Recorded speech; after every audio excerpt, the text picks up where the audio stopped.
we had the opportunity and we had the privilege to be part of what God is doing here and around the world. So that's why we have to be obedient. We have to be obedient to go and serve God whatever He sent us and whatever He asks us to do. I very strongly believe the calling of God is not about the need, because need is in everywhere. Need is the calling of God is about be obedient, and we want to be where God asks us to be. So we need to be obedient. So we're going to in Mark 6:30, chapter 6, verse 30. You can read that in the screen. That's the disciple tell Jesus about everything they has done. Everything. And you might come to Jesus and tell about everything you has been done here through the year and boot camp. And let me tell you something. Christianity is not about the summer, right? It's not about just the leading team. That's just part of your Christianity. Christianity is your whole life. So when I read that, it's very funny because Jesus invited them to rest. They say, okay, you have been done a lot, so come on and rest a little bit. But if you continue reading, you will see they never rest. It look like Jesus lied then, or I don't know, but you can read and you're never going to see they rest. Actually, when they invite, and you go in you can read the same passage in Luke 19.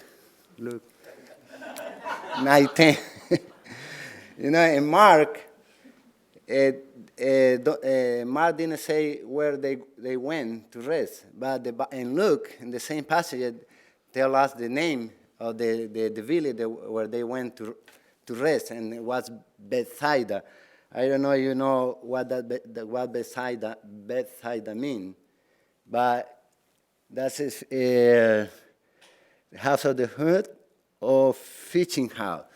In other words, God or Jesus is telling them, okay, it's not time to rest. The way that you're going to rest is doing what I ask you to do. That's the only way. When the way to rest in God is when you are obedient. You can be doing a lot for God and still be, exhausted and tired and angry with everything because you are in a place where you're not supposed to be, even if you're doing something for God. So the way to rest is when God asks you to do something, you have to, surrender all your expectation. I know when you go and do something, you have very high expectation, but the expectation for the disciple here, they were thinking about go and resting because they have been doing a lot of stuff, but actually they never rest because Jesus had different plan for them. Different plan for them. Okay. So Jesus going to tell the disciple to give something to eat to all those people, but instead of and be obedient, the disciple made excuses for not to do it. And maybe you are here and you are making excuses for not serving God. So I see here 4 excuses that they give to Jesus. So remember, it's not time to rest. It's a lot of work to do. It's not time to cross our arm and say, okay, I have been doing a lot. I have been in Team Mission for 20 years, 40 years. It's still a lot of work to do. So let's see the excuse that the disciple gave it to Jesus. Okay, well, go back, please. That was the verse in Mark. where I can see the excuse from the disciple. So now it's okay, Amanda, go to the next. Okay, the first excuse, they say, that is a desert place. It's something very dangerous. And you might say that the same, it's too dangerous and I don't want to go. When people ask me, can I go to Honduras? It's too dangerous in Honduras? That's not dangerous. Some places. Actually, where we are, that we open a second base in Honduras. It's a very well-known place because all the drug activity, and it is a danger. But who we are to ask for less? Jesus, they went through persecution. The disciple went through persecution. Paul and all the disciples in the Bible, and who we are to ask less? I know mission is not about suffering. I know that, but we have to be willing to suffer if we want to serve God. So that's just excuses. If God is calling to do something, just do it. If He asks you to do it, because He's going to be with you. That's what the Great Commission say. I'm going to be with you all the time. So just trust Him, and because of that, go to the next. This is that's passenger, and I know evil is growing everywhere. People shooting other people, danger, gang member in Honduras, drug activity. I know it's danger, and that's not going to be better. That would be worse now. So I ask you, how is your love for the people? Is growing cold, as does passage say? Do you love people? Do you really love people? When you love people, or when you love God, you will love people. When you love people, you don't care if it's danger or not. When I see that the gang member, I know sometimes that people look scared, it's intimidating. But what I see is just people that need the love of Jesus. And that I pray that you can see the people like that, with the love of Jesus. No matter it's danger or not, just love people. And so saying there's a danger place to go is just excuse. Because I know sometimes we go to a place because we feel emotional and, we think that, the poor people, they need me. They don't need you. They don't need me.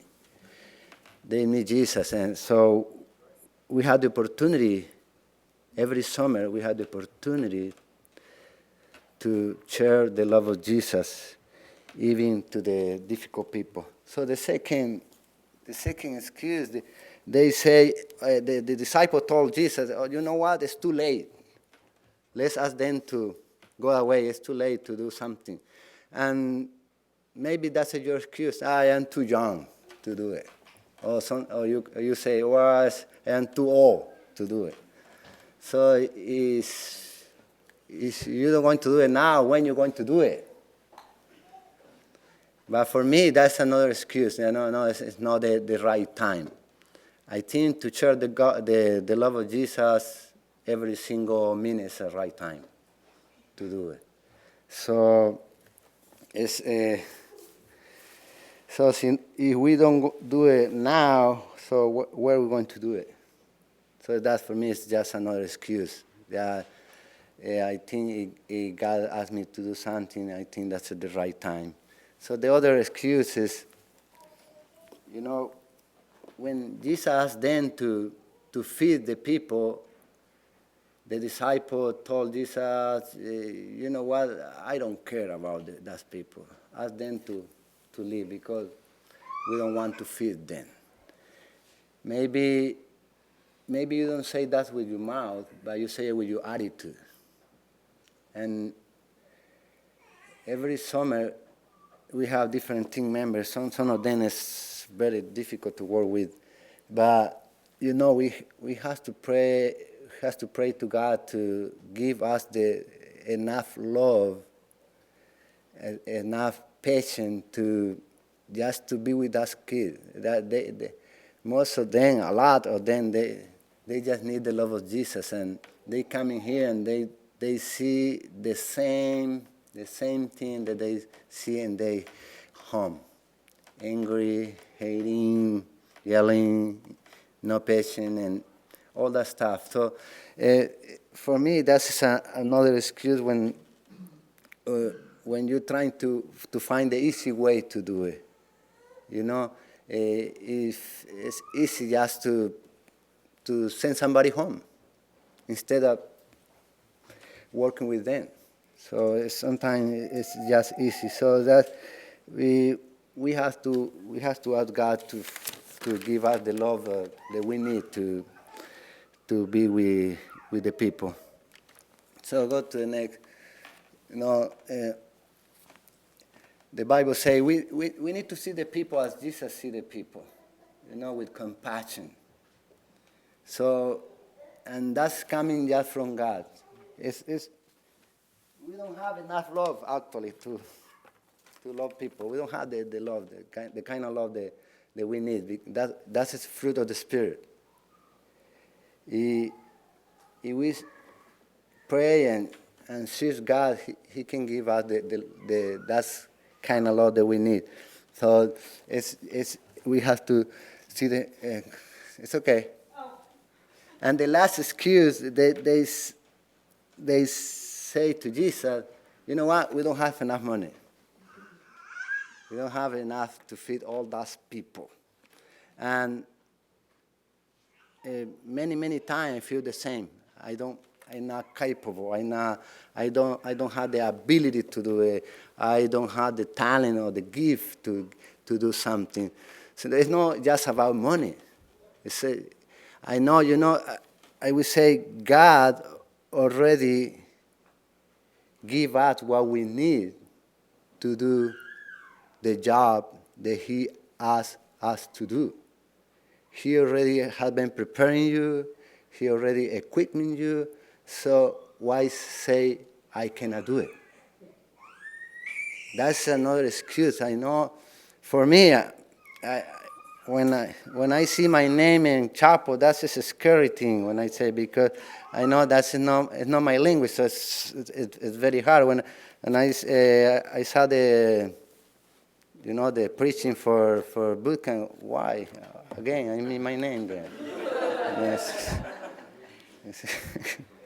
I don't know. Sometimes I just feel that the people have the right to understand and good. So sometimes I think they don't understand nothing of me. So I am here. So I don't want to make excuse and say I don't speak English and things like that. So it's just not about money. They say we cannot do it, and maybe you are here, you're feeling the same. I don't know what I'm going to do. That's my first time leading. I don't know. I'm leading with somebody. I don't like that guy. I don't like that lady. But if God asks you to do it, do it. He's going to make you capable. He's going to give you the ability that you need, because He is the one that asks you to do it. So no make excuse to say I cannot do it. I don't have enough. But Jesus answered them, you give them, who says so? Jesus says so. Jesus, the one say, go feed them. So it's not Mr. Richard saying, go feed them. It's Jesus saying, go feed them. So we must be obedient. If we don't obey God, we don't going to obey anybody. We need to obey God. And you know that's the same passage in different books. It's the book of John, and I love that passage because the Bible said he trying to test Philip and say, so what are we going to do? But the Bible said that Jesus, he knew what he would do. So So don't worry about it, guys. Don't worry. That Jesus knows what he's going to do. It's not about you. It's about him. So he told you to do something. So he knows the money that we need. He knows everything we need. So just don't worry and let him do it. Work through us and in us. So he knows. I pray God that he knows what he's doing. I don't know what I'm doing, but he knows what he's doing. So that's the good thing. And so the question is, what do you have to offer? That's what the question of Jesus, Okay, you are scary, you don't want to go, it's too dangerous, whatever. So what do you have to offer? So it would be good today to come to Jesus and say, God, that's what I have. Maybe it's a mess, but that's what I have. Maybe you think you don't have anything, but I think you have something. So bring it to him today. Say, God, that's what I'm going to offer. I know you can do something with us broken people, and he might breaking you in a million pieces too. But just bring to him what you have to offer, because God decided to use you. He wants to use you. He wants to use us. So what a privilege to be an instrument for his glory. What a blessing. And you see something that I see in that verses, when Jesus bring all the food, he didn't give it to the people. He gave it to the disciple first, and the disciple gave it to the people. That means God going to work this summer through us as a staff, team leader, or volunteer, or whatever we want to do this summer. God going to work through us. And the last one, I think it's the last one. I love that verse because after the people ate, they were filled. Jesus said the only one that can satisfy the soul of the human being. Amen. He is the only one. And I see that after they finish everything, and the people were satisfied. So that's the only way. So let's bring Jesus this summer to that kid, and after debrief, they can go satisfied with Jesus. God bless you, brothers and sisters.